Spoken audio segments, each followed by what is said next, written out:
Hello viewers. Welcome to Prince Mystery. Welcome to Prince Mystery. இது Pacific பெருங்கடலின் நடுவுல இருக்கிற ஒரு சின்ன தீவு. அந்த தீவை நம்ம மேப்ல பார்த்தோம்னா பெருசா கண்ணுக்கே தெரியாது. கண்ணுக்கு தெரியல அப்படினாலே அதுக்கு அர்த்தம் என்னது? அதுல மரம் செடி கொடின்னு எதுவுமே கிடையாது. That means அதுல வெறும் மணல் மட்டும் தான் இருக்கு. சோ அப்படி மனிதன் வாழ்றதுக்கு எந்த ஒரு சூழ்நிலையுமே இல்லாத அந்த ஒரு தீவுலையும் ஒரு காலகட்டத்துல மக்கள் வசிக்கத்தான் செஞ்சாங்க. ஏன் அந்த தீவுல குழந்தைகள் ஓடி ஆடி விளையாடவும் செஞ்சாங்க. இதுக்கெல்லாம் மேல அந்த தீவை சோல்ஜர்ஸ் பாதுகாக்கவும் செஞ்சாங்க. அப்படி சந்தோஷமா இருந்த அந்த தீவு திடீர்னு ஏற்பட்ட ஒரு மிகப்பெரிய மாறுதல்னால பிரிஷனாவும் மாற ஆரம்பிக்குது. அதுவும் அது சாதாரண பிரிசனா மாறல, ஒரு கொடுங்கோல் ஆட்சி செய்யற கொடூரமான மன்னன் ஆள்ற ஒரு பிரிசனாவே மாறுது. சோ அந்த ஒரு பிரிசன்ல இருந்து அங்க வாழ்ந்த மக்கள் தப்பிச்சாங்களா இல்லையா அப்படின்ற இன்கிரெடிபிளான சர்வைவல் ஸ்டோரியை தான் இன்னைக்கு வீடியோல பார்க்க போறோம். Yes, welcome to the true horror survival story of Clipperton Island. இந்த வீடியோ பார்க்கிறதுக்கு KGF Part 1 படம் இருக்கும் பாத்தீங்களா, அந்த படம் மாதிரியே தான் இருக்கும். ஆனா என்னதான் இது படம்னு உங்களுக்கு தோணாலும் இது உண்மையிலேயே நிகழ்ந்த நிகழ்வு அப்படின்றதான் நிதர்சனமான உண்மையே. சோ ஸ்கிப் பண்ணாம கடைசி வரைக்கும் வீடியோ பாருங்க. வாங்க வீடியோக்குள்ள போலாம். ஒருமுறை நம்ம சேனலை சப்ஸ்கிரைப் பண்ணிட்டு போயிடலாம். கூடவே வாட்ஸ்அப் அண்ட் ஃபேஸ்புக் பேஜையும் ஃபாலோ பண்ணிக்கோங்க. அதுக்கான லிங்க் டிஸ்கிரிப்ஷன்ல கொடுத்துருக்கோம். கிளிப்பர்டன் ஐலாண்டு. இந்த ஐலாண்டை பத்தி சிம்பிளா சொல்லணும் அப்படின்னா, ஈஸ்ட் பசிபிக் ஓசன்ல மெக்சிகோல இருந்து கிட்டத்தட்ட 1300 கிலோமீட்டர் தள்ளி கடலுக்கு நடுவுல இருக்கிற ஒரு ஐலாண்டு தான் இந்த ஒரு கிளிப்பர்டன் ஐலாண்டு. 1300 கிலோமீட்டர் தள்ளி இருக்கு அப்படின்னா இது கண்டிப்பா ஐசோலேட்டட் ஐலாண்டா தானே இருக்கணும். எஸ், இது ஒரு ஐசோலேட்டட் ஐலாண்டு தான். இதோட பரப்பளவு மட்டும் கிட்டத்தட்ட 3.4 ஸ்கொயர் மைல்ஸ் இருக்கும். ஆனா என்னதான் 3.4 ஸ்கொயர் மைல்ஸ் அப்படின்ற அளவுக்கு ஒரு சின்ன தீவு மாதிரி இது இருந்தாலும் இந்த தீவுல நல்ல தண்ணி அப்படின்ற ஒண்ணு சுத்தமா கிடையாது. விவசாயம் பண்றதுக்கு ஏற்ற மண்ணும் இதுல கிடையாது. ஏன் அங்க போய் நம்ம சேர்ந்தோம் அப்படின்னா ஒட்டி ஒதுங்குறதுக்கு ஒரு சின்ன மரம் கூட அங்க கிடையவே கிடையாது. அண்ட் இது வெறும் தீவு அப்படின்னு மட்டும் நம்ம சொல்ல முடியாது. இதை ஒரு கொரால் ஏட்டோல் அப்படின்னு சொல்லுவாங்க. அதனால கொரால் ஏட்டோல் அப்படின்னு கேட்டீங்கன்னா இதை பாக்குறதுக்கு ஒரு மோதிர வடிவத்தில் இருக்கிற தீவு மாதிரி இருக்கும். அது மட்டும் கிடையாது, இதுக்கு நடுவுல பாத்தீங்கன்னா ஒரு சின்ன குட்டை இருக்கும். சோ இந்த ஒரு வித்தியாசமான ஷேப்னால தான் பாத்தீங்கன்னா இதை கொரால் ஏட்டோல் அப்படின்னு அழைக்கிறாங்க. ஆனா என்னதான் இது பாக்குறதுக்கு ஒரு யூஸ்லெஸ்ஸான தீவு மாதிரி தெரிஞ்சாலும் இதுல பெருசா எதுவுமே இல்லாத மாதிரி தெரிஞ்சாலும் 1800 காலகட்டத்துல இந்த ஒரு தீவை பிடிக்கிறதுக்கு கிட்டத்தட்ட 4 நாடுகள் போட்டி போட்டு முண்டிட்டு இருந்தாங்க. அது என்னென்ன நாடு அப்படின்னு பாத்தீங்கன்னா France, America, Britain and Mexico. என்னங்கடா சொல்றீங்க, கேட்கறதுக்கு யூஸ்லெஸ் தீவு மாதிரி தான் இருக்கு. அப்படிப்பட்ட அந்த யூஸ்லெஸ் தீவை பிடிக்கிறதுக்கு உலகத்தோட மிகப்பெரிய நாடுகள் 4 நாடுகள் ஏன்டா போட்டி போடணும் அப்படின்னு சொல்லிட்டு நீங்க கேட்கலாம். அதுக்கும் காரணம் இருக்கு. ஏன்னா அந்த தீவுல எண்ணெய் வளம் அப்படின்லாம் எதுவுமே கிடையாது. குவானா அப்படின்ற ஒரு மிகப்பெரிய ஒரு வளம் அங்க இருந்திருக்கு. அது என்னடா குவானா அப்படின்னு சொல்லிட்டு கேட்டீங்கன்னா இது கேட்கறதுக்கு சிம்பிளான ஒரு விஷயமா தான் தெரியும். ஆனா அந்த காலகட்டத்துல இது தங்கத்துக்கு நிகரா பார்க்கப்பட்ட ஒரு பொருளாவே இருந்திருக்கு. அதனாலதான் இதை பிடிக்கிறதுக்கு 4 நாடுகள் போட்டி போட்டு முட்டிட்டு இருந்தாங்க. சரி, அதெல்லாம் இருக்கட்டும். குவானா என்னடான்னு கேட்டீங்கன்னா அது வேற எதுவும் கிடையாது.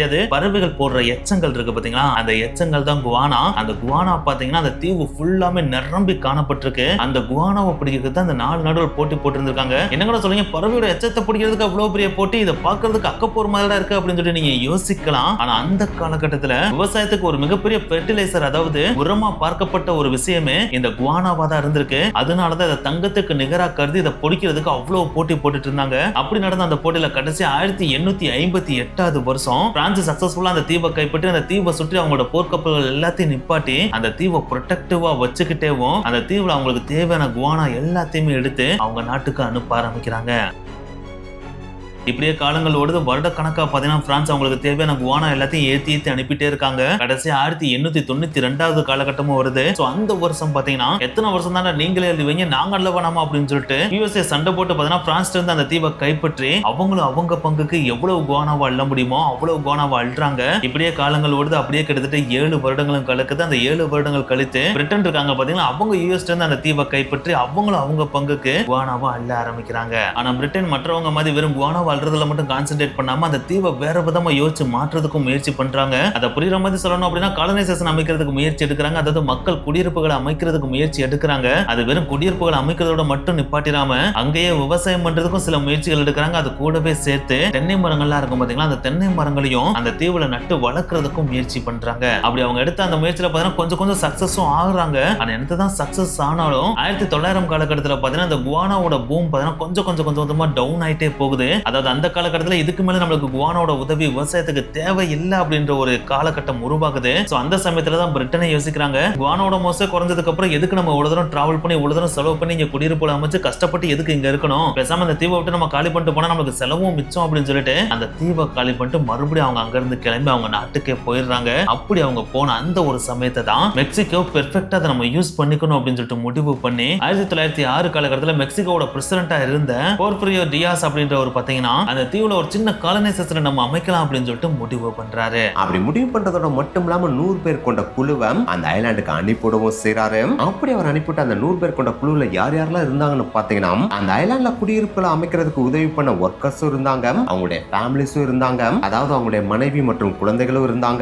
அதுக்கப்புறம் அந்த தீவுல லைட் ஹவுஸை உருவாக்குறதுக்கு ஹெல்ப் பண்ண லைட் ஹவுஸ் கீப்பரான விக்டோரியானா அல்வாரஸ் அப்படின்றவரும் இருந்தாரு. இதுக்கெல்லாம் மேல அந்த தீவை எதிரிகள்ட்ட இருந்து பாதுகாக்கிறதுக்கு 13 சோல்ஜர்ஸ் இருந்தாங்க, அவங்களுடைய ஃபேமிலிஸும் இருந்தாங்க. ஃபைனலா இவங்க எல்லாத்தையும் நிர்வாகம் பண்ண கேப்டன் ரேமன் அர்னால்ட் தான் இந்த தீவோட கவர்னரா நியமிச்சு மெக்சிகன் பிரசிடென்ட் அனுப்பியே விட்டுருக்காரு. ஸோ இப்படி workers, light house keeper, soldier, governor and அவங்களுடைய ஃபேமிலிஸ்னு சொல்லிட்டு கிட்டத்தட்ட 100 பேர் கொண்ட குழு 1910 வருஷம் கிளிப்பர்டன் ஐலாண்டை வந்து அடையவும் செய்றாங்க. அப்படி அவங்க அந்த தீவை அடைஞ்சோடனே அந்த தீவுல பண்ண முதல் வேலையை குடியிருப்புகளை அமைக்கிறது தான். இப்படி ஒரு பக்கம் அந்த தீவோட உட்புற குடியிருப்புகளை அமைச்சிட்டு இருக்கப்ப இன்னொரு பக்கம் கடற்கரை ஓரத்துல ஒரு மிகப்பெரிய லைட் ஹவுஸையும் பில்ட் பண்றாங்க. அதுக்கு பாத்தீங்கன்னா லைட் ஹவுஸ் கீப்பரான அல்வாரஸ் இருக்காரு பாத்தீங்களா, அவர் ரொம்ப ஹெல்ப்ஃபுல்லாவே இருக்காரு. அப்படி கடற்கரை ஓரமா கலங்கரை விளக்கத்தை பில்ட் பண்ணிட்டு இருக்கிறப்ப இன்னொரு பக்கம் இன்னொரு குரூப் ஆஃப் பீப்புள் சாப்பிடறதுக்கு தேவையான உணவுப் பொருட்களை எல்லாம் பிடிக்க ஆரம்பிக்கிறாங்க. அதாவது கடல்ல போய் மீனை பிடிக்கிறது, அந்த தீவுக்கு நடுவுல இருக்க குட்டையில போய் மீனை பிடிக்கிறது, அதுக்கப்புறம் அந்த தீவுக்கு தான் எக்கச்சக்கமான பறவைகள் வரும் இல்லையா, அந்த பறவைகளை பிடிக்கிறது, அந்த பறவையோட முட்டைகளை கலெக்ட் பண்றது, இது எல்லாத்துக்கு மேல பிரிட்டன்காரங்க வேற அந்த தீவுல தென்னை மரங்களை வேற நட்டு வச்சுட்டு போயிருந்தாங்க இல்லையா, அதுல இருந்து தேங்காயில கலெக்ட் பண்றது அப்படின்னு சொல்லிட்டு உணவுப் பொருட்களை சேகரிக்கிற வேலையிலையும் ஈடுபட்டு இருக்காங்க. இப்படி இவங்க ஒரு பக்கம் உணவுப் பொருட்களை சேகரிச்சிட்டு இருக்கப்பே இன்னொரு பக்கம் சோல்ஜர்ஸ் இருக்காங்க பாத்தீங்களா, அவங்க அந்த தீவுல மிகப்பெரிய மெக்சிகன் பிளாக் நட்டு இந்த தீவு இனிமேல் எங்களுக்கு தாண்டா சொந்தம், வேற யாரும் இந்த தீவை சொந்தம் கொண்டாட வந்துடாதீங்களா அப்படின்னு சொல்லும் விதமா மெக்சிகன் கொடியையும் பறக்க விட்டுட்டு இருக்காங்க. சோ இப்படி ஒவ்வொருத்தரும் அவங்க வேலையை அந்த தீவுல கரெக்டா செஞ்சுட்டு இருக்காங்க. அத கவர்னர் அர்னால்டும் மேற்பார்வையிட்டு இருக்காரு. ஆனா என்னதான் இந்த 100 பேர் கொண்ட குழு அவங்க வேலையை கரெக்டா செஞ்சாலும் இந்த தீவுல அவங்க உயிர் வாழ்றதுக்கு தேவையான எல்லா பொருட்களும் கரெக்டா கிடைச்சிருமா அப்படின்னு கேட்டா அதுதான் கிடையாது. ஏதோ கால் வயிறு அரை வயிறு நரம்புக்கு தேவையான உணவுப் பொருட்கள் மட்டும் தான் கிடைக்குமே தவிர முழுசா வயிறு நரம்புக்கு தேவையான உணவுப் பொருட்களும் கிடைக்காது, மற்ற தேவையான பொருட்கள் எதுவுமே கிடைக்காது. சோ அதுக்காகவே மெக்சிகன் கவர்மெண்ட் பாத்தீங்கன்னா ஒவ்வொரு 2 மாசத்துக்கு ஒரு தடவையும் ஒரு சிப்பை இந்த தீவுக்கு அனுப்பி விடுவாங்க. அப்படி அவங்க அனுப்பிவிடுற அந்த கப்பல்ல பாத்தீங்கன்னா இவங்களுக்கு தேவையான உணவுப் பொருட்களும் இருக்கும், நீரும் இருக்கும், மற்ற எசென்சியல் ஐட்டம் எல்லாமே அந்த கப்பல்ல இருக்கும். சோ இவ்வளவு முக்கியத்துவம் வாய்ந்த இந்த கப்பல் பாத்தீங்கன்னா ஒவ்வொரு 2 மாசத்துக்கு ஒரு தடவையும் மெக்சிகோ ஐலாண்ட்ல இருந்து இந்த கிளிப்பர்டன் ஐலாண்டுக்கு வந்துட்டும் போயிட்டு இருக்கும். சோ அதனாலேயே பாத்தீங்கன்னா இந்த தீவுல இருந்து 100 பேருக்கும் தேவையான ஐட்டங்கள் எல்லாமே கிடைச்சனால அவங்களும் அந்த தீவுல ஜாலியா குடியிருப்புகளை அமைச்சிட்டே இருந்தாங்க. இப்படியே காலங்களும் ஓடுது, வருடங்களும் கிடக்குது, இந்த ப்ராசஸும் ஸ்மூத்தா நடந்துட்டும் இருக்கு அன்டில் 1914 வருஷம் வரைக்கும். 1914 வருஷம் இந்த உலகத்தோட முதல் உலக போர் ஸ்டார்ட் ஆகவும் ஆரம்பிக்குது. அப்படி ஒரு பக்கம் முதல் உலக போர் ஸ்டார்ட் ஆன அந்த சமயத்துல மெக்சிகோல உள்நாட்டு போரும் வெடிக்குது. சோ இந்த 2 மிகப்பெரிய போரும் பார்த்தீங்கன்னா இதுவரைக்கும் சுமூகமா நடந்துட்டு இருந்த அந்த ப்ராசஸ், அதாவது ஒவ்வொரு 2 மாசத்துக்கு ஒரு தடவை மெக்சிகோல இருந்து கிளிப்பர்டன் தீவுல வாழ்ற மக்களுக்கு தேவையான உணவுப் பொருட்களை ஏற்றிட்டு போகும் பாத்தீங்களா, அந்த கப்பல் பயணம் தடைப்பட ஆரம்பிக்குது. இன்னும் கொஞ்சம் எக்ஸாக்டா சொன்னா மெக்சிகன் கவர்மெண்ட் உள்நாட்டுல நடக்கிற போர் மேலதான் அளவுக்கு அதிகமா கவனம் செலுத்த ஆரம்பிக்கிறாங்க. சோ அதனாலே குடியிருப்பு அமைக்க கிளிப்பர்டன் தீவுக்கு அனுப்பின மக்களை பத்தி அவங்க கொஞ்சம் கொஞ்சமா மறக்கவும் ஆரம்பிக்கிறாங்க. அப்படி மறந்தனாலே அந்த தீவுக்கு தேவையான பொருட்களை ஏற்றி அனுப்ப வேண்டிய கப்பலையும் கம்ப்ளீட்டா நுப்பாட்டவும் செய்றாங்க. ஆனா இந்த ஒரு விஷயம் தெரியாம கிளிப்பர்டன் தீவுல வாழ்ற மக்கள் பாத்தீங்கன்னா அந்த சரக்கு கப்பல் வரும்னு எதிர்பார்த்து கடலை நோக்கி பார்த்துக்கிட்டே இருக்காங்க. ஆனா மாதங்கள் தான் கடக்குதே தவிர மெக்சிகோல இருந்து அந்த சரக்கு கப்பல் வரவே இல்லை. ஃபைனலா 1914 வருஷம் அந்த தீவை நோக்கி ஒரு கப்பல் வருது. அந்த கப்பலை பார்த்தோன்னே அந்த கிளிப்பர்டன் தீவுல இருந்த மக்களுக்குனாலும் செம்ம சந்தோஷம். ஆத்தாடி ஒரு தடவை இந்த சரக்கு கப்பல் வராம இருந்தாலும் இந்த தடவை வந்துருச்சா அப்படின்னு சொல்லிட்டு குசியில மிதந்துட்டு இருக்காங்க. ஆனா அப்படி குசியில மிதந்துட்டு இருந்த மக்களுக்கு அதிர்ச்சி தரும் விதமா அங்க வந்தது இவங்க எதிர்பார்த்த அந்த மெக்சிகோ சரக்கு கப்பல் கிடையாது. அதற்கு மாறா வழி மாறி போன அமெரிக்கன் கப்பல் தான் அங்க வரவே செஞ்சுச்சு. அப்படி வந்து அந்த கப்பல்ல பாத்தீங்கன்னா அமெரிக்கன் ஸ்கூனரான நொக்கோமிஸ் தான் அங்க வரவே செஞ்சாப்ல. அப்படி வந்து அவர் பாத்தீங்கன்னா சில மாதங்கள் அந்த தீவுல தங்க வேண்டிய சிச்சுவேஷன் ஏற்படுது. அப்படி அவர் தங்குறப்பயே அமெரிக்கன் கவர்மெண்ட்டை கான்டாக்ட் பண்ணி நான் வழி மாறி இந்த தீவுல வந்து மாட்டிக்கிட்டே என்னை எப்படியாவது வந்து காப்பாத்திட்டு போங்க அப்படின்னு சொல்லிட்டு ரெக்வஸ்டும் வச்சிருக்காரு. அப்படி அவர் வச்ச ரெக்வஸ்ட்டை ஏத்துக்கிட்டு அமெரிக்கன் கவர்மெண்ட் சில மாதங்கள் கழித்து இந்த கிளிப்பர்டன் ஐலாண்டுக்கு வந்து அந்த நொக்கோமிஸை ரெஸ்கியூ பண்ணிட்டு போகவும் செய்றாங்க. அப்படி போறப்ப நொக்கோமிஸ் அந்த கிளிப்பர்டன் ஐலாண்ட்ல இருந்த மக்களை பார்த்து உங்க நாட்டுல உள்நாட்டு போர் நடந்துட்டு இருக்கு, இதுக்கெல்லாம் மேல உலகம் ஃபுல்லா உலக போர் வேற நடந்துட்டு இருக்கு. சோ இந்த டைம்ல உங்க நாட்டுல இருந்து 2 மாசத்துக்கு ஒரு தடவை வர வேண்டிய சரக்கு கப்பல் வர்றதுக்கெல்லாம் வாய்ப்பே கிடையாது, பேசாம எங்க கூடயே வந்துருங்க, நாங்க உங்க நாட்டுல போய் இறக்கி விட்டுறோம் அப்படின்னு சொல்லவும் செஞ்சிருக்காப்ல. ஆனா என்னதான் நொக்கோமிஸ் இறக்கப்பட்டு இதை சொன்னாலும் அந்த தீவோட கவர்னரான அர்னாட் இதை ஏத்துக்கிட்டாரா அப்படின்னு கேட்டாம். அதுவும் கிடையாது. கண்டிப்பா எங்க நாடு எங்களை கைவிட மாட்டாங்க, அவங்க எங்களுக்கு தேவையான சரக்கு கப்பலை அனுப்பி விடுவாங்க, அதுக்காக நாங்க வெயிட் பண்றோம், நீங்க எங்க மேல இவ்வளவு தூரம் கரிசனை காட்டி பேசினதுக்கே ரொம்ப நன்றி, நீங்க உங்க வீட்டுக்கு சேஃபா போய் சேருங்க அப்படின்னு சொல்லி அனுப்பி விட்டுறாப்ல. இப்படி நொக்கோமிஸ் எவ்வளவோ எடுத்து சொல்லியும் கேப்டன் அர்னாட் கேட்காத இந்த ஒரு விஷயம்தான் அந்த ஒரு தீவே இனி வரும் நாட்கள்ல ஒரு மிகப்பெரிய நரகமா மாத்த போகுது அப்படின்றது அந்த டைம்ல கேப்டன் அர்னாடுக்கு தெரியல. இப்படி நோக்கமசம் மீட்க வந்த அந்த அமெரிக்க கப்பல் அங்கிருந்து கிளம்பி போனதுக்கு அப்புறம் அந்த தீவுல இருந்த கொஞ்ச நஞ்ச உணவும் படிப்படியா கம்மியாயிட்டே வருது. இப்படியே நாட்கள் சில அங்கிருந்த உணவுக்கு ஒரு மிகப்பெரிய தட்டுப்பாடு கிரியேட் ஆகுது. இதுவே அங்கிருந்த மக்களுக்கு ஒரு மிகப்பெரிய பட்னியும் உருவாக்குது. ஆனா என்னதான் இந்த மாதிரி ஒரு பக்கம் பசிலையும் பட்னிலையும் அங்க இருக்கிற மக்கள் வாடிட்டு இருந்தாலும் அந்த மக்கள் எல்லாருக்கும் இருந்த ஒரு மிகப்பெரிய நம்பிக்கையே நம்ம கவர்மெண்ட் நம்மளை கைவிட மாட்டாங்க, மெக்சிகோ எப்படினாலும் 2 மாசத்துக்கு ஒரு தடவை அனுப்புற அந்த சரக்கு கப்பலை கண்டிப்பா அனுப்புவாங்க, அப்படி அனுப்பிட்டாங்க அப்படின்னா நம்மளோட துயர காலங்கள் எல்லாமே போயிட்டு நல்ல காலம் திரும்பும் அப்படின்ற நம்பிக்கையோட தான் அவங்க இருந்து இருந்தாங்க. ஆனா என்னதான் அவங்க நம்பிக்கையோட இருந்தாலும் மெக்சிகோ சைட்ல இருந்து இந்த சரக்கு கப்பல் வந்துச்சா அப்படின்னு கேட்டா அது வரவே இல்லை. நாட்கள் தான் ஓடுதே தவிர இவங்க கடற்கரையில இருந்து கப்பல் வருதான்னு பார்த்துட்டே தான் இருக்காங்களே தவிர கண்ணு கெட்டின தூரம் வரைக்கும் எந்த ஒரு நாள்லயும் எந்த ஒரு கப்பலும் வர்ற மாதிரியே அவங்களுக்கு தெரியவே இல்லை. அந்த சமயத்துல தான் இன்னொரு மிகப்பெரிய பிரச்சனையும் உருவாகுது. அது வரைக்கும் இவங்க இருந்த ட்ரிங்கிங் வாட்டரும் பாத்தீங்கன்னா கம்மியாக ஆரம்பிக்குது. அந்த ஒரு ட்ரிங்கிங் வாட்டர், அதாவது குடிக்கிற தண்ணிக்கும் பாத்தீங்கன்னா தட்டுப்பாடு உருவாக ஆரம்பிக்குது. ஒரு பக்கம் பசி பட்னி, இன்னொரு பக்கம் குடிக்கிற தண்ணி இல்ல அப்படின்ற இந்த ஒரு கொடூரமான சிச்சுவேஷன்ல தான் அங்க இருக்கிற மக்கள் எல்லாமே வாழ ஆரம்பிக்கிறாங்க. இது உச்சக்கட்ட கொடூரம் அப்படின்னே சொல்லலாம். இந்த ஒரு உச்சக்கட்ட கொடூரத்துல அவங்க வாழ்ந்துட்டு இருக்கிற அந்த ஒரு சமயத்துல இன்னொரு மிகப்பெரிய கொடூரம் அந்த மக்களை வந்து தாக்குது. அதுதான் ஸ்கர்வி அப்படின்ற ஒரு மிகப்பெரிய நோய். விட்டமின் சி குறைபாடுனால உருவாகிற இந்த ஒரு ஸ்கர்வி நோய் பாத்தீங்கன்னா அந்த மக்களுக்கு இடையில உருவாக ஆரம்பிக்குது. அதுலயும் முக்கியமா அந்த தீவுல இருக்கிற ஆண்கள் இருக்காங்க பாத்தீங்களா, அவங்களுக்கு இந்த நோய் அளவுக்கு அதிகமா வர ஆரம்பிக்குது. அந்த ஆண்கள் எல்லாருக்குமே பாத்தீங்கன்னா பல்லீறுகள் இருக்கு பாத்தீங்கன்னா, அந்த பல்லீரலுக்கு கீழ இருந்து ரத்தம் வழிய ஆரம்பிக்குது. உதடுகள் எல்லாம் பாத்தீங்கன்னா ரொம்ப உலர்ந்து போற ஒரு ஸ்டேஜுக்கு போகுது. அது மட்டும் கிடையாது, அவங்களுக்கு ஏதாச்சும் காயங்கள் ஏற்பட்டுச்சு அப்படின்னா அந்த காயங்கள் ரொம்ப சீக்கிரமா ஆறவும் மாட்டேங்குது. இதனாலேயே ரத்த கசிவுகள் ஏற்பட்டு இறக்கக்கூடிய ஸ்டேஜுக்கும் போறாங்க. இதனாலேயே அங்க இருக்கிற ஆண்கள்ல நிறைய பேர் இறக்கவும் ஆரம்பிக்கிறாங்க. இப்படி ஒரு பக்கம் ஆண்களிடையே ஏற்பட்ட அந்த ஸ்கர்வி நோயினால எக்கச்சக்க ஆண்கள் இறந்துட்டு இருக்கிற அந்த ஒரு சமயத்திலேயே அந்த தீவுல இருந்த மக்களிடையே இருந்த மால் நியூட்ரிஷனால, அதாவது நியூட்ரிஷன் குறைபாடுனாலேயே எக்கச்சக்கமான நோயும் பரவ ஆரம்பிக்குது. குறிப்பிட்டு சொல்லணும் அப்படின்னா காய்ச்சல் அண்ட் இன்ஃபெக்ஷன் ஓரியன்டான நோய்கள்லாம் பாத்தீங்கன்னா பரவ ஆரம்பிக்குது. அதுலயும் அது ஆண்கள் மத்தியில தான் அளவுக்கு அதிகமா பரவ ஆரம்பிக்குது. அந்த ஒரு இன்ஃபெக்ஷன் அண்ட் காய்ச்சலும் பாத்தீங்கன்னா எக்கச்சக்கமான ஆண்களை பழி வாங்கவும் செய்யுது. இப்படியே பாத்தீங்கன்னா நாட்கள் ஓடுது. அப்படி ஓடுற ஒவ்வொரு நாளுமே யார் இறப்பாங்களோ அப்படின்ற ஒரு மிகப்பெரிய பயமும் பதற்றத்தோட தான் ஓடவே செய்யுது. ஏன்னா ஒவ்வொரு நாளும் பாத்தீங்கன்னா ஏதாச்சும் ஒரு ஆண் இறக்குறது அப்படின்ற மாதிரி அங்க போகவே செய்யுது. இது ஒரு பக்கம் போயிட்டு இருக்கப்பயே இன்னொரு பக்கம் பசியும் பட்னியும் அவங்கள வாட்டவும் செய்யுது. குடிக்கிறதுக்கு தண்ணி இல்லாம ரொம்ப வறண்டு போய் இருக்காங்க. ஏன் ஒதுங்கிறதுக்கு மரம் கூட இல்லாம தான் அவங்க ரொம்ப தவியா தவிச்சுட்டு இருக்காங்க. அந்த சமயத்துல உங்களோட வாழ்நாள் எப்படி இருந்துச்சு அப்படின்னு பாத்தீங்கன்னா, இவ்வளவு அழகான இந்த ஒரு பூமியில வாழ்றப்ப ஒரு நரகத்தை பார்க்கணும், அதுல வாழணும் அப்படின்னா இங்க வந்து அதை நம்ம அனுபவிக்க முடியும் அப்படின்ற ஒரு சிச்சுவேஷன்ல தான் ஒரு நரகத்துல வாழ்ற மாதிரி அவங்க வாழ்ந்துட்டு இருந்தாங்க.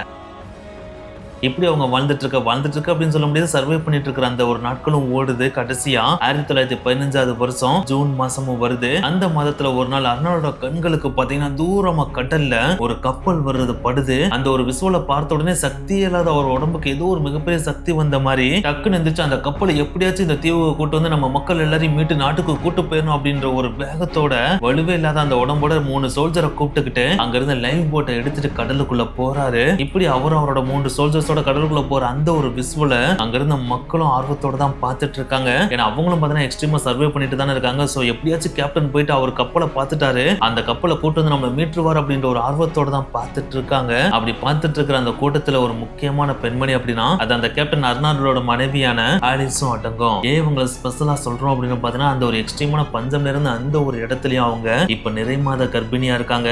எப்படியாச்சும் மீட்புக்கு ஒரு கப்பல் வந்துருச்சு அப்படின்னா அந்த கப்பல்ல நம்ம போய் நம்ம நாட்டு அடைஞ்சு அங்க குழந்தைய பெற்றெடுத்தா அது பிறக்க போற குழந்தைக்கு ஒரு அழகான பொற்காலத்தை கொடுக்கும் அப்படின்ற நம்பிக்கையோட தான் தன்னோட கணவர் போற அந்த லைவ் போட்ட ஏக்கத்தோட அவங்க பார்த்துட்டு இருக்காங்க. அப்படி அந்த தீவுல இருந்த எல்லா மக்களுமே ஏக்கத்தோட அந்த லைவ் போட்ட பார்த்துட்டு இருக்கிற அந்த ஒரு சமயத்திலேயே யாருமே எதிர்பாராத விதமா ஒரு மிகப்பெரிய ராட்சச பேரலை ஒண்ணு உருவாகி அந்த லைவ் போட்டை அப்படியே தலைகுப்புறா கவுத்தி விட்டு அந்த லைவ் போட்ல டிராவல் பண்ண 4 பேருமே கடலுக்குள்ள இழுத்துட்டு போயிருது. இப்படி ஒன்ஸ் அவங்க கடலுக்குள்ள போன உடனே அவங்களால நீந்தி மேல வர முடியுமா அப்படின்னு கேட்டா அந்த அளவுக்கு சத்து நிறைந்தவங்களாவா அவங்க எல்லாருமே இருந்தாங்க. ஆல்ரெடி பாத்தீங்கன்னா பசி பட்னி அண்ட் தண்ணி கூட குடிக்காம தானே ரொம்ப காஞ்சு போயிருந்தாங்க. சோ அந்த சமயத்துல அவங்களுக்கு நடக்க கூட தெம்பு இல்லாம தான் இருந்தாங்க. அந்த கப்பலை போய் கூட்டு வரலாம் அப்படின்ற நம்பிக்கையோட தான் இருந்த சத்தெல்லாம் மொத்தமா சேர்த்து வச்சுதான் அந்த லைஃப் போட்ல போகவே செஞ்சாங்க. ஆனா இப்ப கடலுக்குள்ள எடுத்துட்டு போனதுக்கு அப்புறம் அவங்களால நீந்த கூட முடியாம அந்த 4 பேருமே அந்த கடலுக்குள்ளேயே மூழ்கி இறக்கவும் செய்யறாங்க. இப்படி தன்னோட கணவன் இறக்குறத தன்னோட கண்களாலேயே அந்த நிறைமாத கர்ப்பிணியான ஆலிஸ் பார்த்து கதறி கதறி அழுகவும் செய்யறாங்க. அந்த சமயத்துலதான் அவங்க எல்லாருக்குமே தெரியுது, கண்ணு கெட்டின தூரம் வரைக்கும் எந்த ஒரு இடத்துலயுமே கப்பல் வர்ற மாதிரி தெரியல.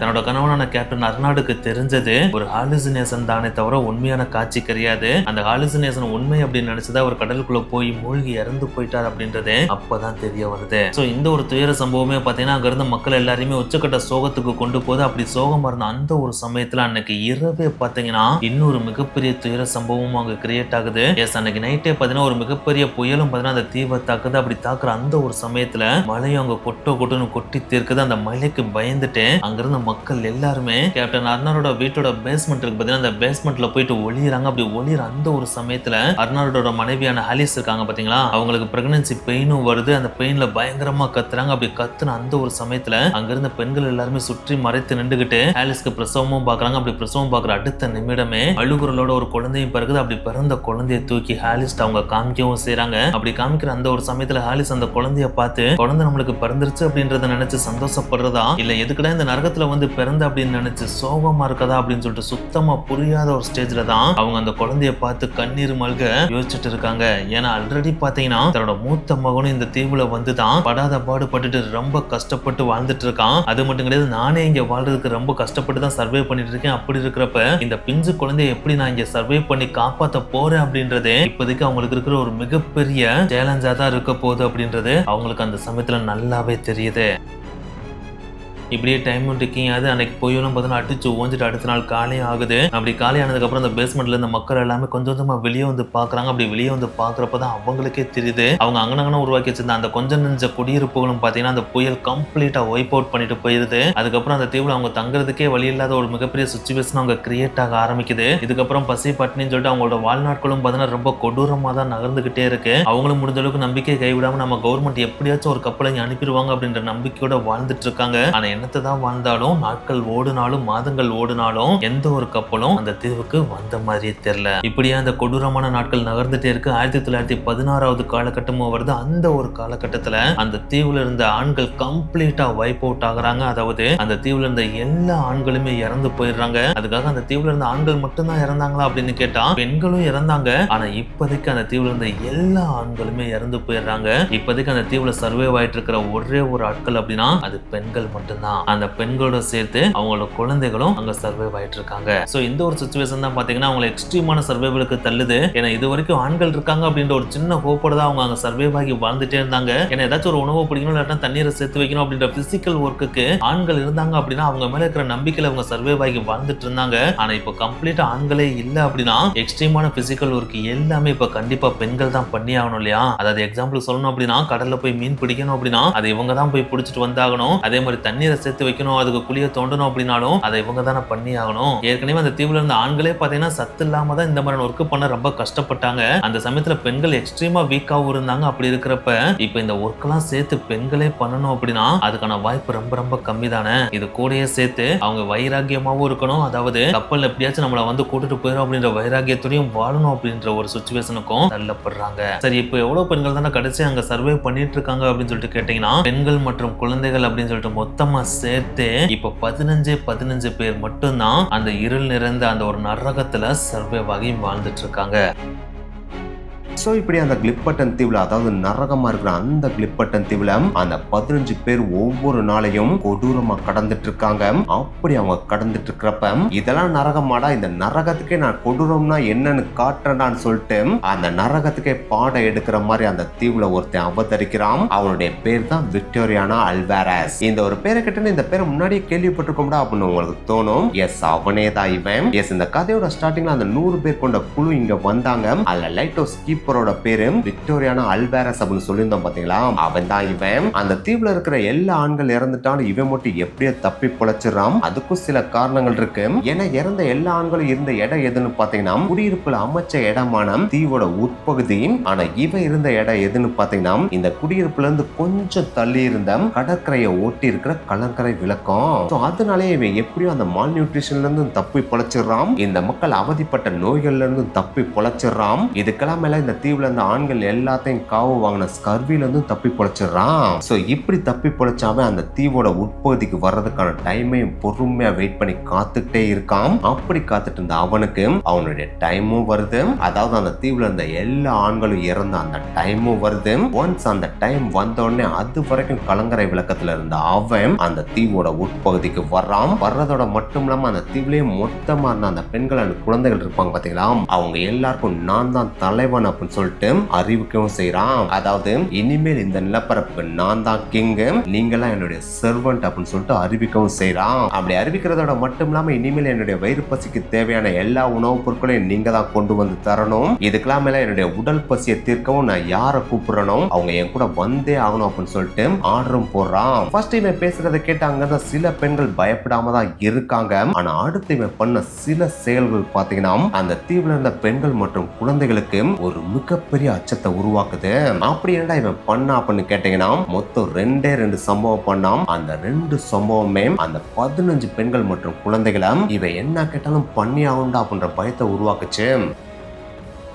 அதுல முதல் சம்பவம், அந்த தீவுல இருந்த ஒரு 13ல இருந்து 15 வயசு பொண்ணை நீதான் இனிமேல் என் ஒய்ஃபா இருக்கணும் அப்படின்னு சொல்லி கூப்பிட்டுருக்கான். அதுக்கு அந்த பொண்ணு அவங்களுடைய அம்மாவை மறுத்திருக்காங்க. அப்படி அவங்க 2 பேரும் மறுத்த அடுத்த செகண்டே அவங்க 2 பேரும் எல்லார் கண்ணு முன்னாடி வச்சு அடிச்சே கொண்டிருக்கான். சோ இந்த ஒரு சம்பவம் பாத்தீங்கன்னா அந்த தீவுல இருந்த மத்த பெண்கள் அன்று குழந்தைகளுக்கு உச்சகட்ட பயத்தை உருவாக்கி இருக்கு. அதே மாதிரி அடுத்த சில நாட்கள்ல இன்னொரு பொண்ணையும் கூப்பிட்டுருக்கான். அந்த பொண்ணும் அவங்க அம்மாவை மறுப்பு தெரிவிச்சிருக்காங்க. அவங்க 2 பேரையும் கொஞ்சம் கூட யோசிக்காம 2 பேரை எப்படி எல்லார் கண்ணு முன்னாடி அடிச்சு கொன்னானோ அதே மாதிரி அடிச்சு கொல்லவும் செஞ்சிருக்கான். சோ இந்த 4 கொலைகள் பாத்தீங்கன்னா அந்த தீவுல அந்த பெண்கள் மற்றும் குழந்தைகள் மத்தியில அல்வாரஸ் மேல உச்சகட்ட பயத்தை உருவாக்குது. இவன் எது சொன்னாலும் நம்ம யோசிக்காம செஞ்சிருவோம். சப்போஸ் நம்ம செய்யலன்னு சொன்னா இவன் அடிச்சே கொன்றுவான். நம்மளுக்கு உயிர் தான் முக்கியம், அதுக்கப்புறம் தான் எல்லாமே அப்படின்னு சொல்லிட்டு அங்க இருந்த எல்லாருக்கும் தோண வச்சிருச்சு. சோ இப்படி இவங்களுக்கு தோணதான் அல்வாரஸ் அட்வான்டேஜாவும் யூஸ் பண்ணிக்கிட்டான். அதாவது அவங்களுக்கு பயத்தை மட்டுமே விதைச்சு அதுக்கப்புறம் அவனுக்கு என்னென்னலாம் தேவைப்படுதோ அது எல்லாத்தையும் அவங்ககிட்ட இருந்து இவன் வாங்கிக்கவும் செஞ்சான். இதுக்கு எல்லாத்துக்கும் மேல அவங்களை யூஸ் பண்ணிக்கவும் செஞ்சான். அதாவது அந்த பெண்களும் குழந்தைகளும் சாப்பிடுறாங்களோ இல்லையோ அவங்க தேடி கண்டுபிடிச்ச உணவை இவன்ட்ட வந்து கொடுத்தும் ஆகணும். இதுக்கெல்லாம் மேல இவன் எப்ப கூப்பிட்டாலும் யாரை கூப்பிட்டாலும் அவன் கூட போயும் ஆகணும். சோ அந்த அளவுக்கு ரொம்ப கொடூரமான ஒரு கிங்காம் அந்த தீவுல அந்த டைம்ல இந்த அல்வாரஸ் வளம் வரவும் செஞ்சான். இப்படி இவன் கொடூரமான சர்வாதிகாரியா தெரிஞ்சதுக்கு பல காரணங்கள் இருக்கலாம் அப்படின்னு சொல்லிட்டு ஆராய்ச்சியாளர்களே சொல்றாங்க. எனவே லைட் ஹவுஸ் கீப்பரா இருக்கிறப்ப அந்த லைட் ஹவுஸ்ல தனிமையிலே தான் இருந்திருக்காம். அப்படி ரொம்ப நாள் தனிமையில இருந்தாலே அவங்க சைக்காலஜிக்கலா அஃபெக்ட் ஆவாங்க. அப்படி இவன் சைக்காலஜிக்கலா அஃபெக்ட் ஆனனாலதான் இந்த ஒரு சிச்சுவேஷனுக்கே வந்திருக்கான் அப்படின்னு சொல்லிட்டு பல ஆராய்ச்சியாளர்கள் பின்னாட்களை குறிப்பிடவும் செஞ்சிருக்காங்க. சோ இப்படி ஒரு பக்கம் உணவும் கிடைக்காம நீரும் கிடைக்காம பசி பட்டினின்னு சொல்லிட்டு பயங்கரமா பஞ்சத்துல வாடிட்டு இருக்கிறப்ப இன்னொரு பக்கம் அந்த அல்வாரஸோட உடல் ரீதியான கொடுமைகளையும் தாங்கிக்கிட்டு தான் அந்த 11 பெண்களும் குழந்தைகளும் தங்களுடைய கொடூரமான அந்த வாழ்நாட்களை அந்த தீவுல கழிச்சுக்கிட்டு இருந்தாங்க. இப்படி இந்த கொடுங்கோல் அரசன் மாதிரி வாழ்ந்துட்டு இருக்கிற அந்த அல்வாரஸ் கிட்ட தான் பார்த்தீங்கன்னா தன்னோட கொடூரமான நாட்கள் எல்லாத்தையுமே அந்த பெண்கள் கழிச்சிட்டு இருக்காங்க. இப்படியே நாட்களும் ஓடுது, வருடங்களும் ஓடுது, கிட்டத்தட்ட 1.5 வருடங்களும் கிடக்குது. அப்படி 1.5 வருடங்கள் கடந்த அந்த ஒரு சமயத்துல பாத்தீங்கன்னா இந்த அல்வாரஸ் முக்கியமா 3 பெண்களை தான் உடல் ரீதியாக ரொம்ப அளவுக்கு அதிகமா துன்புறுத்துறான். அந்த 3 பேர்ல ஒரு முக்கியமான பெண் தான் டிர்சா. இந்த டிர்சாவை அளவுக்கு அதிகமா உடல் ரீதியாக துன்புறுத்துறப்ப அந்த டிர்சா அப்படின்ற பெண் அடிக்கடி ஒரு விஷயத்த சொல்லிட்டே இருப்பாங்க. அதுதான், நீ எவ்வளவு முடியுமோ அவ்வளவு தூரம் என்னை துன்புறுத்திக்க, ஆனா எனக்கான நாள் ஒரு நாள் வரும். அந்த நாள் வர்றப்ப, அந்த சமயம் வர்றப்ப உன் சாவு என் கையில தாண்டா, அன்னைக்கு நான் உன்னை கொடூரமா கொல்லுவேன் அப்படின்னு சொல்லிட்டே இருப்பாங்களாம். அப்படி சொல்றப்பல அந்த அல்வாரஸ் ஈவில் சிரிப்பு ஒரு சிரிப்பு சிரிச்சுட்டு, ஒரு பொண்ணா இருந்துட்டு உன்னால என்னை கொல்ல முடியுமா, நானும் ஆம்பளடி, உன்னை அனுபவிச்சுட்டே தான் இருப்பேன், உன்னால என்ன பண்ண முடியுமோ பண்ணிக்க அப்படின்னு சொல்லிட்டு மறுபடியும் உடல் ரீதியாக துன்புறுத்திட்டே தான் இருந்திருக்கான். அப்படி துன்புறுத்துறப்போ ஒரு நாள் பாத்தீங்கன்னா உன்னையெல்லாம் பார்த்து எனக்கு சலிச்சு போச்சு, இனிமேல் நீ எனக்கு வேணாம், நீ போயிட்டு கேப்டன் அர்னால்டு இருந்தாரு பாத்தியா, அவரோட பொண்டாட்டி ஒருத்தி இருக்காளே, அவளோட பேரு கூட அலிசியா, அந்த அலிசியா வர சொல்லி, எனக்கு அலிசியா கூட இருக்கணும்னு ஆசையா இருக்குன்னு சொல்லிட்டு டிர்சாவை அங்க இருந்து அனுப்பி விட்டு அலிசியா கூப்பிட்டு வர சொல்லி அனுப்பி விடுறான். அந்த டைம்ல டிர்சாக்கு உச்சக்கட்ட கோவமே வந்துருது. ஏன்னா கேப்டனோட மனைவி அப்படின்றப்ப அலிசியா மேல பாத்தீங்கன்னா அங்க இருக்கிற பெண்கள் எல்லாருக்குமே பாத்தீங்கன்னா ஒரு மிகப்பெரிய மதிப்பும் மரியாதையும் இருந்துச்சு. சோ அப்படிப்பட்ட அந்த ஒரு பெண்மணியை இவங்கிட்ட அனுப்புறதுக்கு அந்த டிர்சாக்கு சுத்தமா உடன்பாடே கிடையாது. இருந்தாலும் இந்த ஒரு விஷயத்தை அலிசியாட்ட நம்ம சொல்லி ஆகணும்னு சொல்லிட்டு இந்த டிர்சா நேரா போய் அலிசியாட்ட அந்த கொடூரமான அல்வாரஸ் இப்போ உங்களை கூப்பிடுறான், ஆனா இதுக்கு நம்ம சம்மதிக்கவே கூடாதுன்னு சொல்லிட்டு டிர்சா சொல்றாங்க. ஆனா எனக்கு தான் டிர்சா அப்படி சொன்னாலும் அலிசியா டிர்சாவோட கருத்துல உடன்படவே இல்லை. ஏன்னா நம்ம பெண்கள் எல்லாரையும் நம்ம ப்ரொடெக்டிவா பாத்துக்கணும் அப்படின்னா கொஞ்ச நாள் நம்ம பதுங்கிதான் இருந்தாலும் அவன் சொல்றதை கேட்டுதான் ஆகணும். இப்போதைக்கு நம்மளுக்கு வேற வழியே இல்லை, அவன் கூப்பிட்டா நான் போய் தான் ஆகணும் அப்படின்னு சொல்லிட்டு முன்னாடி போக போறாங்க. அப்படி போக போற அந்த சமயத்துல டிர்சா அவங்களை தடுத்து நிப்பாட்டி, இப்படியே நம்ம அவனுக்கு அடங்கி போயிட்டே இருந்தோம் அப்படின்னா அவன் நம்மளை டார்ச்சர் பண்ணிட்டே தான் இருப்பான், உடல் ரீதியா நம்மளை துன்புறுத்திட்டே தான் இருப்பான். இதுக்கு நம்ம இனிமேலும் இடம் கொடுக்க கூடாது. அதுலயும் முக்கியமா உங்களை நான் அவன் கிட்ட அனுப்பவே மாட்டேன். அதுக்கு நம்ம ஒரு பக்காவான பிளான போட்டாலும் இதுக்கு மேல அவனை விட்டு வைக்க கூடாது, அவனை போட்டு தள்ளிடலாம் அப்படின்னு சொல்லிட்டு டிர்சா அவங்க சைட்ல இருந்து ஒரு முக்கியமான பிளான சொல்றாங்க. அதுதான் இன்னைக்கு நைட்டு நம்ம இப்படி எல்லாம் பண்ண போறோம் அப்படின்னு சொல்லிட்டு அவங்க போட்டு வச்சிருந்த ஸ்கெட்ச அந்த பெண்கள்ட்ட அன்னைக்கு சொல்றாங்க. சொல்றதோட மட்டும் இல்லாம அந்த ஒரு ஸ்கெட்சை எக்ஸிக்யூட் பண்றதுக்காக அன்னைக்கு நைட்டு ப்ரிப்பேர் ஆகவும் செய்யறாங்க. அப்படி ப்ரிப்பேர் ஆன உடனே அப்படியே டைம் டிக்கிங் ஆகுது. அடுத்த நாள் காலை ஆகுது. இன்னும் கொஞ்சம் எக்ஸாக்டா சொல்லணும் அப்படின்னா ஜூலை 18, 1917 வருது. அந்த நாள்ல டிர்சா அலிசியாவையும் அவளோட மூத்த பையனையும் கூப்பிட்டு கலங்கரை விளக்கத்தை நோக்கி போறாங்க. அப்படி போற அந்த சமயமும் எந்த சமயத்தை பார்த்து டிர்சா கூட்டு போறாங்க அப்படின்னு பாத்தீங்கன்னா அல்வாரஸ் எந்த சமயத்துல சமைப்பா அப்படின்றது டிர்சாக்கு நல்லாவே தெரியும். சோ அந்த சமயத்துல தான் டிர்சா அவங்க ரெண்டு பேரையும் கூட்டுட்டே போறான். ஏன்னா அந்த சமயத்துல தான் அல்வாரஸ் ரொம்ப வீக்கா இருப்பான் அப்படின்றது டிர்சாக்கு நல்லாவே தெரியும். சோ அதனாலே அந்த டைம் பார்த்து தான் இந்த ரெண்டு பேரையும் கூட்டுட்டு போறான். இப்படி டிர்சா அலிசியாவையும் அவளோட பையனையும் கூட்டு வரத தூரத்துல இருந்து கலங்கர விளக்கத்துல இருந்த மாதிரியே அல்வாரஸ் பாத்துறான். அப்படி பாக்குறப்ப பக்கத்துல வந்து விட்டுட்டு டிர்சா திரும்பி போயிருவா அப்படின்னு தான் அவன் நினைச்சிட்டு இருக்கான். ஆனா அவன் எதிர்பார்த்ததுக்கு மாறா டிர்சா திரும்பி போகாம கலங்கரை விளக்கத்துக்கு க்ளோஸா வர வர கூடயே வந்துட்டு இருக்கான். அதை பாக்குறப்ப அவனுக்கு கடுப்பாயிருது. என்ன இவதுக்கு இப்ப நம்ம கலங்கரை விளக்கத்துக்கு வரா, நான் கேட்டது அலிசியா மட்டும் தானே, கூட வேற பையனை வேற கூட்டு வரா, எதுக்கு தேவையில்லாத வேலை எல்லாம் பாத்துட்டு இருக்கா அப்படின்னு சொல்லிட்டு எந்திரிச்சு நின்று நீ எதுக்கு இங்க வர, நீ அப்படியே கிளம்பி பின்னாடி போயிரு அப்படின்னு சொல்லிட்டு சொல்றான். ஆனா அதை டிர்சா கேட்கிற மாதிரி தெரியல. கொஞ்சம் கொஞ்சம் அலிசியா அவங்களோட மூத்த பையனோட சேர்ந்து நெருங்கி வந்துட்டே இருக்கான். அப்படி நெருங்கி வர வர வர வர உனக்கு ஒரு மாதிரி பதற்றம் கிரியேட் ஆக ஆரம்பிச்சிடும். ஏன்னா ஆல்ரெடி டிர்சா சொன்ன விஷயங்கள் எல்லாமே உனக்கு தெரியும் இல்லையா. சோ அதனாலேயே பதற்றத்தோட இன்னும் கொஞ்சம் முன்னாடி வந்து நீ பின்னாடி போ அப்படின்னு சொல்றான். அப்படி இவன் சொல்ற அந்த சமயத்துல அலிசியா இருக்காங்க பாத்தீங்கன்னா அவங்க வேகமா குடுக்குன்னு ஓடி வந்து அல்வாரஸை இறுக்கமா கட்டி பிடிச்சுக்கிறாங்க. அப்படி கட்டி பிடிச்ச உடனே அவனால சுத்தமா நகரவே முடியல. அப்படி நகரவே முடியாம அவன் என்ன பண்றது தெரியாம முடிச்சிட்டு இருந்த அந்த ஒரு சமயத்துல அலிசியா டக்குன்னு ஒரு குரலை ஏத்துறாங்க. அதுதான் டிர்சா, இதுதான் நம்மளுக்கான டைம், இந்த டைம் அவுட்டா நம்மளுக்கு பெர்ஃபெக்ட்டான டைம் கிடைக்காது, இதுதான் உனக்கான டைமும் கூட, உடனே நீ நினைச்சதை எக்ஸிக்யூட் பண்ணு அப்படின்னு சொல்லிட்டு கத்துறாங்க. அப்படி கத்துன்னு அடுத்த செகண்டே டிர்சா வேகமா அந்த கலங்கரை விளக்கத்துல இவன் ரூம் இருக்கிற ஏரியாவுக்கு குடுன்னு ஓடி போயிட்டு அங்க இருந்து ஒரு மிகப்பெரிய ஹேமர், அதாவது சுத்தியல் எடுத்துட்டு வெளியே வர்றாங்க. ஏன்னா ஆல்ரெடி இவங்க கூட தானே பல மாதங்களை அவங்க தங்கிட்டு இருந்தாங்க. சோ அதனாலேயே எதை எங்க வச்சிருப்பான்றது அவங்களுக்கு நல்லாவே தெரியும். சோ அதனாலே ஒரு பெரிய ஹேமரை தூக்கிட்டு வெளியே வர்றாங்க. அப்படி வர்ற அந்த சமயத்துல நம்மளுக்கு ஸ்கெட்ச போட்டுட்டாங்க, நம்மள போட்டு தள்ள போறாங்கடா அப்படின்றது அல்வாரஸ்க்கு நல்லாவே தெரியுது. சோ உடனே அலிசியாவை டக்குன்னு கீழே தள்ளி விட்டு பின்னாடி திரும்புறான். அப்படி திரும்புற அந்த ஒரு சமயத்துல டிர்சா அவங்களோட கையில வச்சு இந்த கேமரா வச்சு சத்துன்னு அவனோட மூஞ்சில ஒரே அடி டமார்னு அடிக்கிறாங்க. அப்படி அடிச்ச உடனே அல்வாரஸ் அப்படியே நிலதட மாதிரி கீழே டம்முன்னு விழுந்துடுறான். சோ அப்படி அவன் கீழே உடனே அவனோட சோழி முடிஞ்சிருச்சு அப்படின்னு சொல்லிட்டு அங்க இருந்த ரெண்டு பேர், அதாவது டிர்சாவும் அலிசியாவும் நினைச்சிட்டு இருக்காங்க. ஆனா அவங்க நினைச்சதுக்கு மாறா அவனே ஒரு சைக்கோ பார்த்து இல்லையா. அப்படி இருக்கிறப்ப அவன் விழுந்தனே செத்தா போயிருவான், சத்தெல்லாம் போகவே மாட்டான்ல. என்னத்தான் அவன் மேல அடி சத்துன்னு விழுந்தாலும் முகத்துல இருந்து ரத்தம் கொட்டுன்னு கொட்டினாலும் அதை கொஞ்சம் கூட கண்டுக்கிறாம அந்த ரத்தத்தை வடிச்சு கீழே போட்டுட்டு சைட்ல இருந்து ஆக்ஸ், அதாவது கோடாரி எடுத்துட்டு எந்திரிக்கிறான். அப்படி அவன் கொடூரமா அந்த கோடாரி எடுத்து எந்திரிச்ச அந்த ஒரு சமயத்துல அங்க நின்றுட்டு இருந்த தன்னோட மகன் கிட்ட அலிசியா, இன்னும் என்னடா நின்றுட்டு இருக்க, நாங்க சொன்னதை மறந்துட்டியா, உடனே குடுன்னு ஓடி போய் அதை எடுத்துட்டு வாடா அப்படின்னு சொல்லிட்டு சொல்றாங்க. அப்படி சொன்ன உடனே அலிசியோட மகனு குடுன்னு அல்வாரஸோட ரூம்குள்ள ஓடிட்டு வேகமா ஒரு பொருள் எடுத்துட்டு வெளியே வர்றான். அதுதான் துப்பாக்கி. அப்படி அந்த சின்ன பையன் துப்பாக்கி எடுத்துட்டு வெளியே வர்ற அந்த ஒரு சமயத்துல அதெல்லாம் பெருசாவே கண்டுக்கிறாம அல்வாரஸ்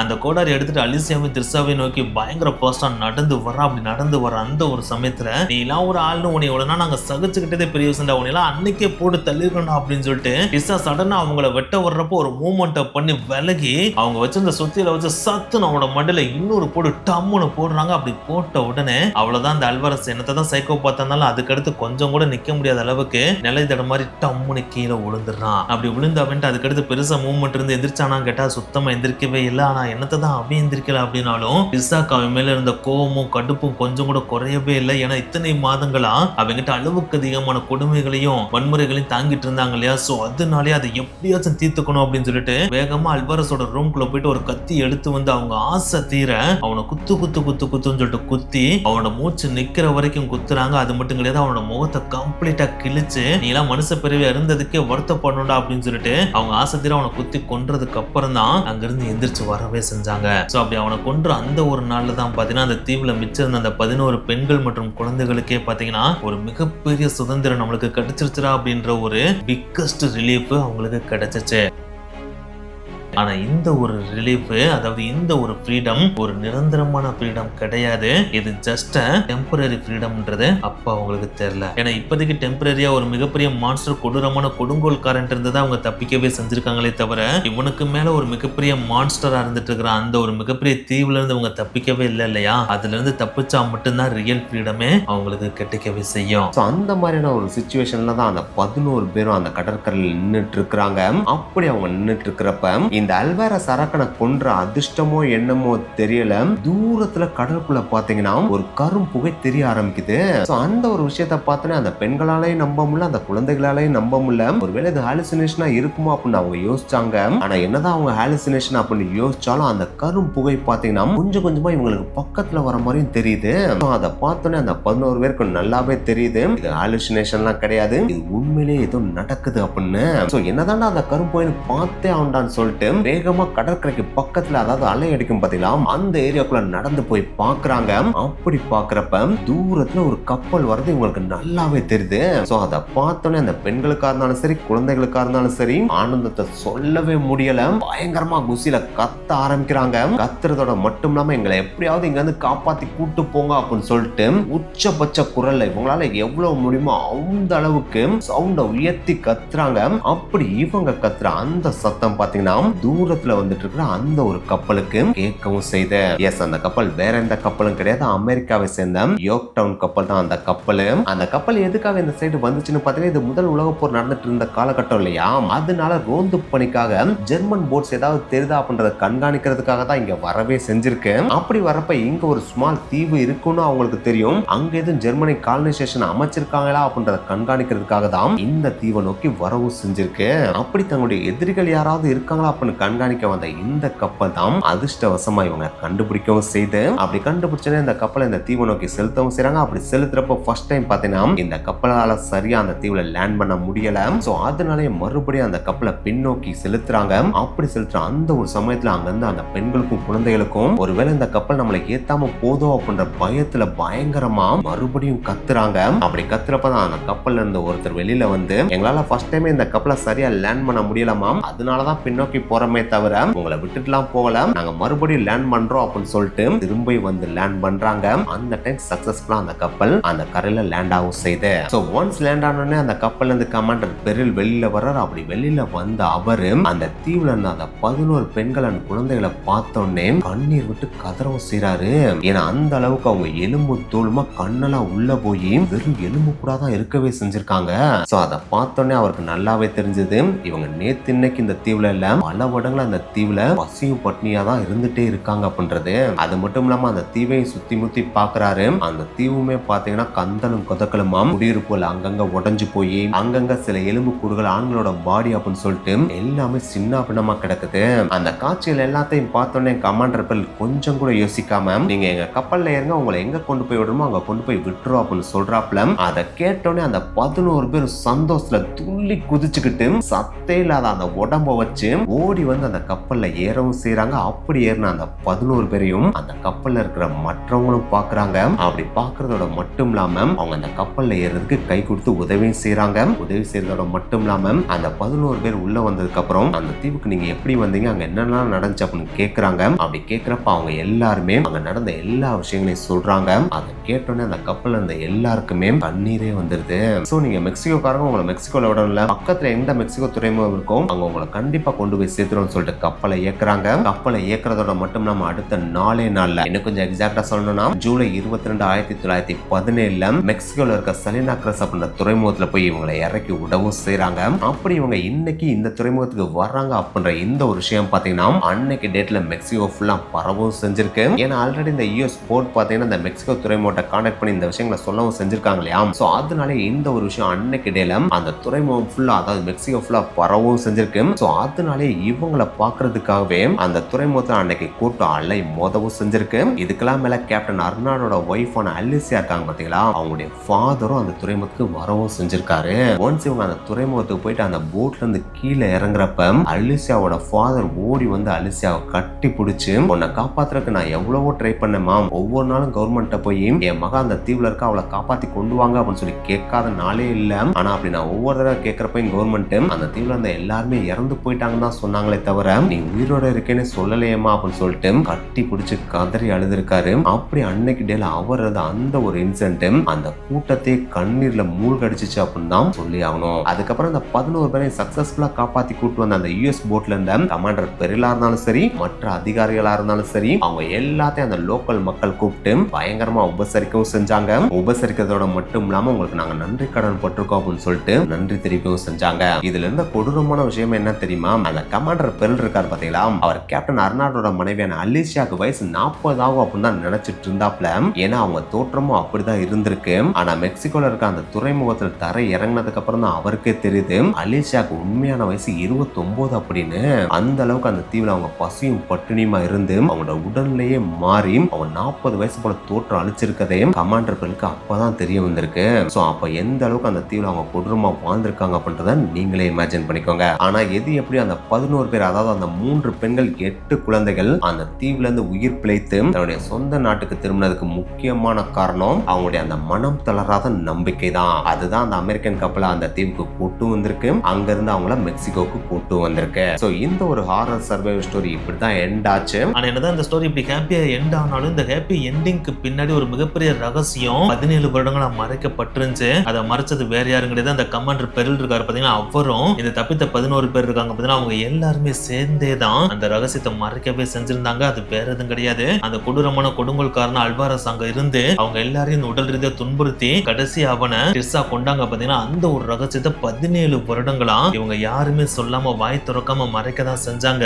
இப்படி அவங்க மறைச்சதுக்கு ஒரு முக்கியமான காரணம் இருக்கு. ஏன்னா ஆல்ரெடி பாத்தீங்கன்னா ஒரு மிகப்பெரிய நரகத்துல கொடுமைகள் எல்லாத்தையும் அனுபவிச்சுட்டு எலும்புந்தோடுமா தான் அவங்க நாட்டுக்கு திரும்பவே செஞ்சிருக்காங்க. அப்படி திரும்பின அந்த ஒரு சமயத்துல இந்த ஒரு கொடூரமான சம்பவம் தெரிஞ்சிச்சு அப்படின்னா மேபி ஒருத்தர் கொன்ற குற்றத்துக்காக டிர்சாவை தூக்கி எலும்புந்தோடுமா இருக்கிற டிர்சாவை தூக்கி அப்படியே ஜெயில போடுறதுக்கான வாய்ப்பு இருக்கு இல்லையா. அப்படி மட்டும் போட்டாங்க அப்படின்னா மறுபடியும் அவங்க நரகத்தை அனுபவிக்க வேண்டி இருக்கும் இல்லையா. சோ அதனாலே அந்த சம்பவத்தை அப்படியே கம்ப்ளீட்டா சிதம்பர ரகசியமா மறைச்சு 17 வருடங்கள் கழித்து தான் இதை வெளியே சொல்லவே செஞ்சிருக்காங்க. சோ இந்த ஒரு ரகசியத்தை மெயின்டைன் பண்றதுக்காகவும் அந்த கமாண்டர் பெரில் பயங்கரமா உதவி செய்யவும் செஞ்சிருக்காரு. அது மட்டும் கிடையாது, இவங்க மறுபடியும் வேகமா ரெக்கவர் ஆகணும் அப்படின்றதுக்காகவே அவங்களால முடிஞ்ச அளவுக்கு எவ்வளவு தூரம் உதவி செய்ய முடியுமோ அந்த ஒரு உதவிக்காக அந்த கமாண்டர் பெரில் மட்டும் அது எல்லாத்தையும் அந்த 11 பேருக்கு கொடுத்துட்டு தான் அங்கிருந்து கிளம்பி போகவே செஞ்சாங்களாம். சோ இந்த வீடியோ பத்தி உங்களுடைய கருத்துக்களை கீழே மறக்காம கமெண்ட் பண்ணுங்க. நெக்ஸ்ட் வீடியோல சந்திக்கலாம். பாய்.